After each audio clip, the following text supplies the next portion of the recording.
Despite the biting wind and surrounding darkness, I couldn't help but feel a childlike glee as the snow crunched beneath my boots. Each step was a miniature symphony, a testament to the 8 inches of powder that blanketed the fields like a pristine new blanket. It was most likely the novelty of never getting snow when you saddled the Alabama and Tennessee border.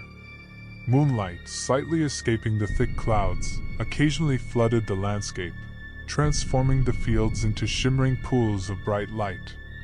Even the frozen pond in the center, usually cloaked in shadows, glinted like a forgotten coin. This beauty, however, couldn't quite drown out the gnawing unease twisting in my gut. The wind, whistling through the bare trees, seemed to toy with the rickety barn I was passing by. With each gust, its weathered wood groaned, the building lurching drunkenly against the night. In any other setting, the crunchy serenade and moonlit spectacle would have been pure magic. But tonight, under the watchful eye of that dilapidated structure, I felt uneasy as I continued up the hill.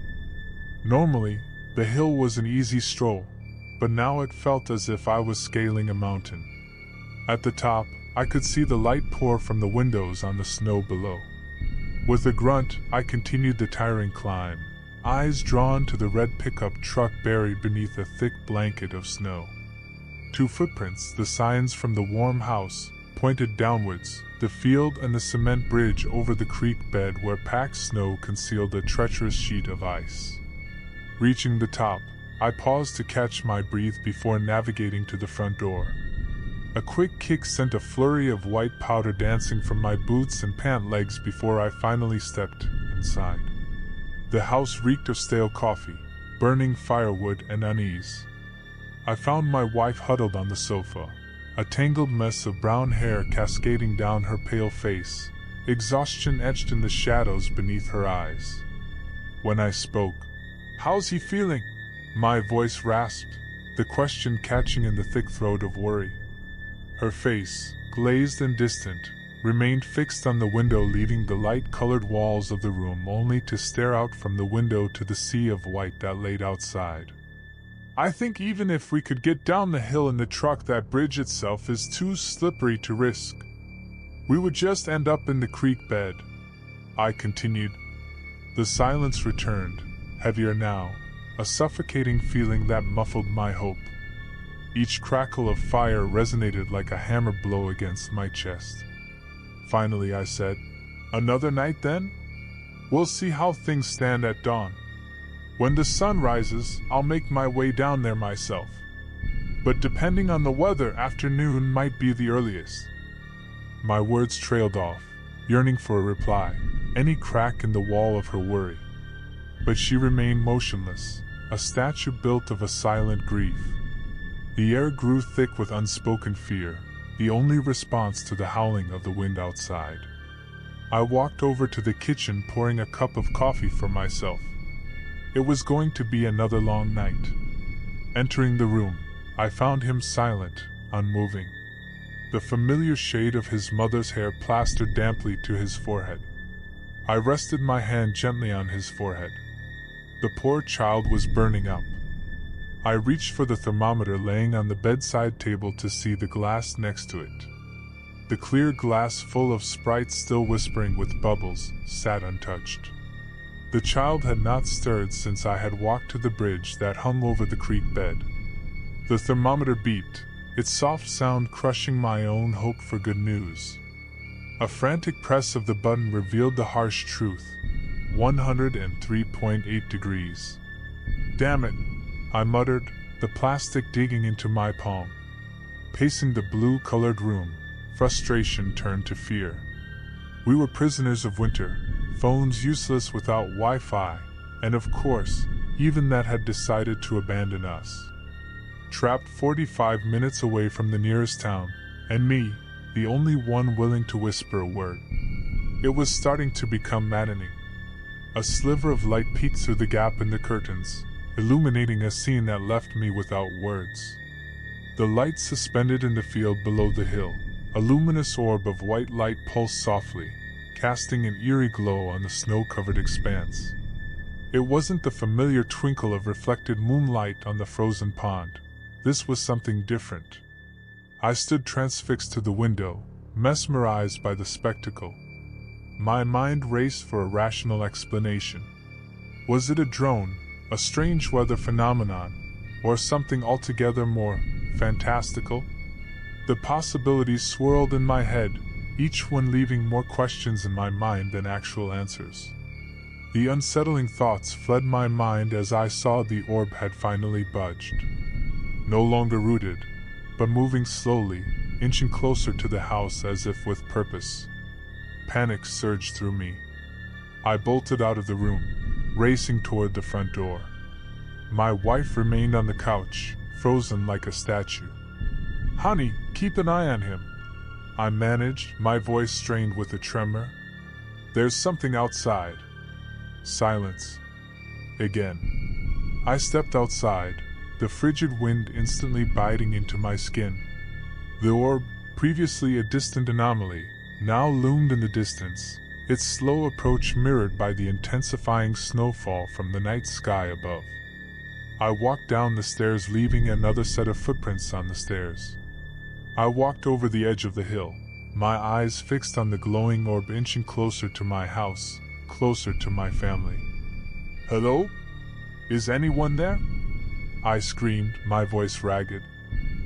I stepped towards the down slope on the slick snow, my boots failing to find traction as I stumbled downhill. One misstep sent me sprawling, tumbling headfirst into the cold pit that laid at the bottom of the hill. Snow clung to my clothes like a shroud, the harsh cold biting into my skin. Dazed, I lay there, the white snow greeting my face. I heaved myself up, my arms struggling as I lifted my head. The white orb still hung motionless. Eyes squinting against the blizzard, I stared into the pulsating light, searching for its source. "Hello?" I rasped, the word painful by the cut of another burst of cold wind. Then it shifted. The orb dipped, revealing a hulking figure shrouded in a puffy black coat. Details were drowned out by the snow, but I could feel the weight of his gaze as I scrambled to stand. "Who are you?" I asked, panicked. Cloaked in the shadows and snow falling, a deep voice bellowed. "Who are you?" Startled, I realized I hadn't introduced myself to the neighbors. Maybe I should have done it earlier, but I hadn't really thought about it. We hadn't lived here for very long, but we were originally what the area would call city folk, who had moved into the area searching for bigger houses and not paying city premiums for it. "You one of the neighbors?" I asked sheepishly. A guttural laugh echoed. "None of your concern." Unsettled, I pressed. "What does that even mean?" His silhouette stiffened. "Means you don't belong here," he growled, the spotlight in his hand casting an ominous glow. My heart hammered, but I forced a retort. "Excuse me? This is my home." The spotlight snapped to my face at my defiance, almost blinding me. "Now I know your face, city boy. I'll be back." "What do you mean you will be back?" A chilling chuckle hung in the air. "You've been bleeding a while, friend." The figure slowly vanished into the darkness, leaving only a trail of heavy footprints and the echo of his threat. I stood there stiff, trying to get my bearings. The man's final words hung in the air as I stood frozen, the sting of warmth sliding down my cheek. Rubbing my face, I found red smeared beneath my fingers. My fall, worse than I thought, or my adrenaline's tease. But the sight of my own blood snapped me back. Scaling the hill, I burst through the front door, slamming it shut like a barrier against the winter terror. He threatened us. I gasped, checking the snow-swirled darkness out the window. "Where's Claire?" No answer. The living room couch, empty. She was just here, I thought to myself. I raced towards the bedroom, imagining her huddled with our child. But the blue room held only the untouched glass of Sprite on the nightstand only. "Where are you?" I screamed, then saw it again, the distant light, defiant in the field. Cold air tickled my neck. The back door, swinging open in the wind. "You have to stay in the house. Someone is out there," and he threatened me. I said, cautiously walking to the door, stepping outside to the familiar crunch of snow beneath my feet. The winter silence swallowed my voice whole as I called out, "Sweetie? Are you out there?" My eyes strained past the barely visible trees silhouetted against the property line, their bare branches like bony fingers scratching at the fading twilight. Stepping out onto the back porch, I felt embraced by the icy caress of winter, drawing it in deep as I tried to pierce the gathering darkness. Below, my gaze snagged on a trail of footprints marring the pristine white canvas of the snow. Each step was an accusation, a silent testament to an unseen presence. Had the man with the light been a mere decoy, a sinister plot to distract me? Were there two of them, stalking the shadows like wolves in the night?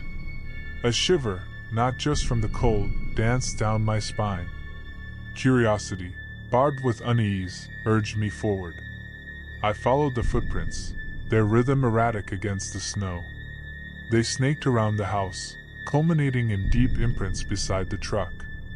Here, the snow had surrendered to the weight, yielding to the pressure of a pause, a moment's indecision. Had they tried to flee, only to find the escape route locked shut? My eyes glued to what felt like a breadcrumb trail.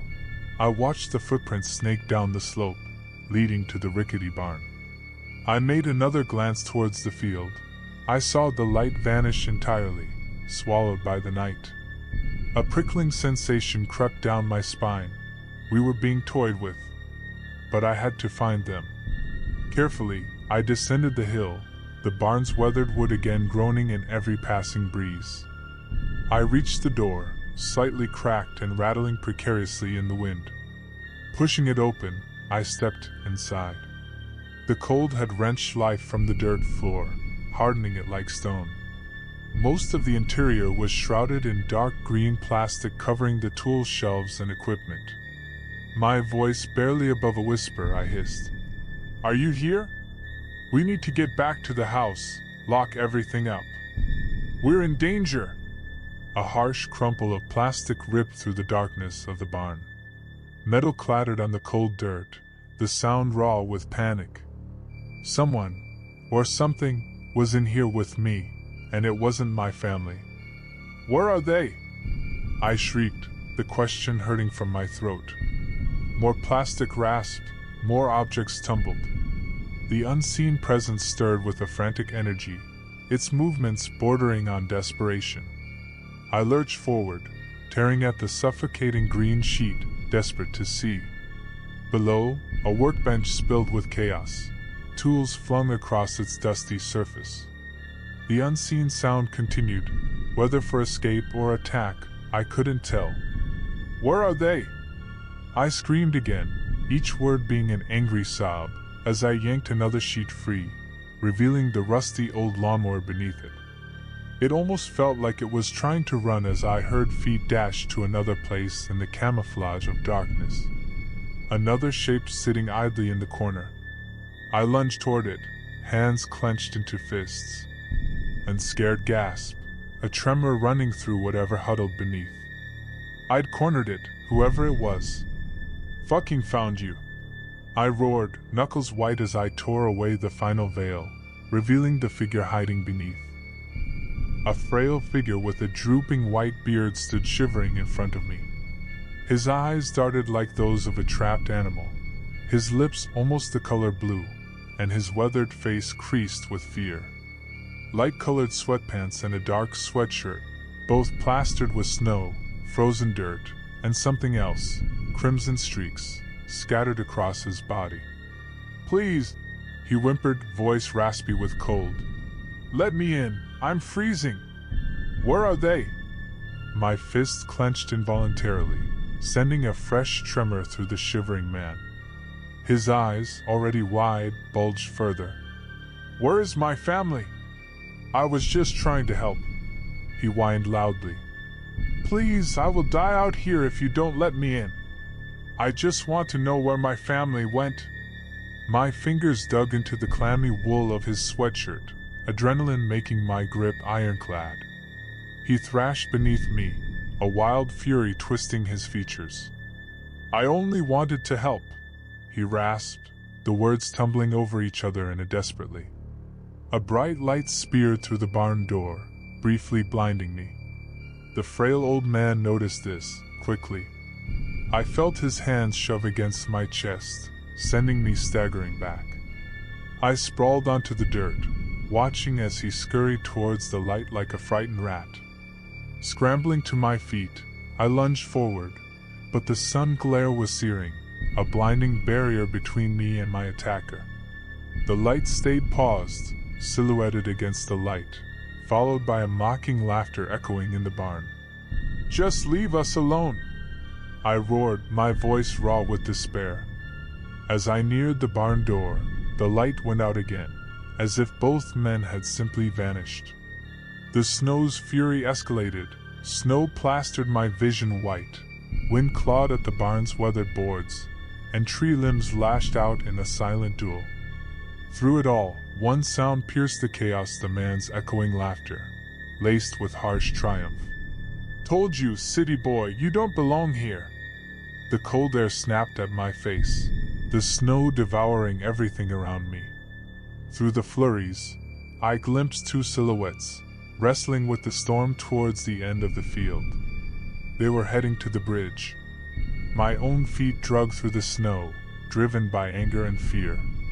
I was going to catch up to the two men who had tormented me. But wait. One of those figures, much smaller than the other. The wind struck again, blowing the largest figure to reveal its dark color. I knew then that it wasn't the men. It was my family. "Get back to the house!" I roared, each word a punch into the blizzard. My legs sank in snow with each desperate lunge, the distance to their retreating figures widening like a chasm. "The bridge! It's too dangerous!" But they continued on, swallowed by the storm. Cold gnawed at my limbs, turning them limp. I had to reach them, drag them back to the fireplace's warmth, huddle and plan defenses together. I noticed my shadow suddenly appeared before me. The sinister bright light was now bathing me from behind. "Keep going, get off this land," the voice echoed behind me. I put my head down, I pushed against the wind, the only thing left in this field drowned by snow. Stopping wasn't an option. The snow kept going down harder with every inch I took, making it impossible to find any trail of their shoe prints. But I knew they were heading to the bridge. "Keep going, city boy," the man shouted, slowly trailing behind me, his words dripping with malice and the hope of our cold deaths.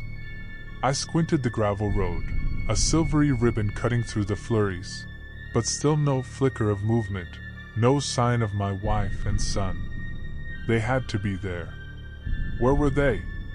"Almost there," the voice cackled, punctuated by the wind's unforgiving song.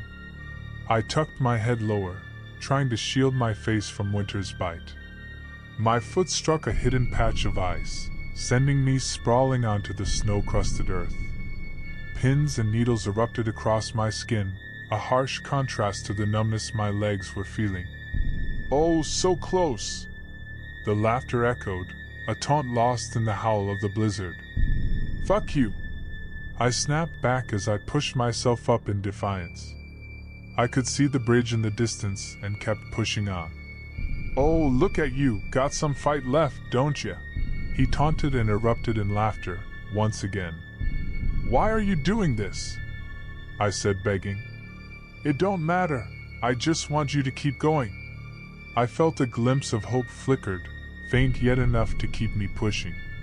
Each step was like I was in combat with nature, but I battled it with defiance to reach my family. It was dark. I turned to see the man and his bright spotlight had once again disappeared. "Hello? We have to get back to the house," I urged as I continued to walk to the bridge. I did not see any sight of my wife and son. "Where are you?" My foot hit the bridge, a a slick shock that jolted me upright. Where were they? Desperate, I peered down the 7-foot plunge to the creek bed. There, in the frozen creek, something dark, indistinct but enormous. My breath caught in my throat. It was a car. It had flipped into the creek bed. Shit, I muttered under my breath, stepping off the bridge and skirting the edge for a better view. Had these two men emerged from the wreckage? Did they decide rather than ask nicely they would rather take my house with no regard for me and my family? I spied a tangle of branches clinging near the slope. Gripping them like a rope, I began my descent, each step sending snow tumbling down the frozen creek bed below. My boots, already wet against the unforgiving terrain, offered little grip, but I had to check it. Finally, my boots crunched onto the frozen surface of the creek. A faint, amber glow pulsed from the mangled car lodged precariously against the far bank, drawing me closer. With each cautious step, the glow intensified. I first thought it was a headlight, but strangely it seemed to be coming from the driver's side, strangely enough. It grew brighter as I started to see someone was stuck in the wreckage. Only the spotlight greeted my question, blinding me again. A familiar voice, different from the taunts before, cut through the haze. "Mister, wake up," it said. Another voice, equally familiar, joined it. "Hold on, the ambulance is on its way." My eyes focused through blur and pain. I saw two men in the beam, their faces obscured. My forehead throbbed as I lifted my head to feel the blood oozing down. "Where is my family?" I whimpered in pain. The man pointed to the side of the creek bed where I saw the two of them standing there with worry on their face and said, "Don't you worry, they are safe. It seems you were the only one who got hurt."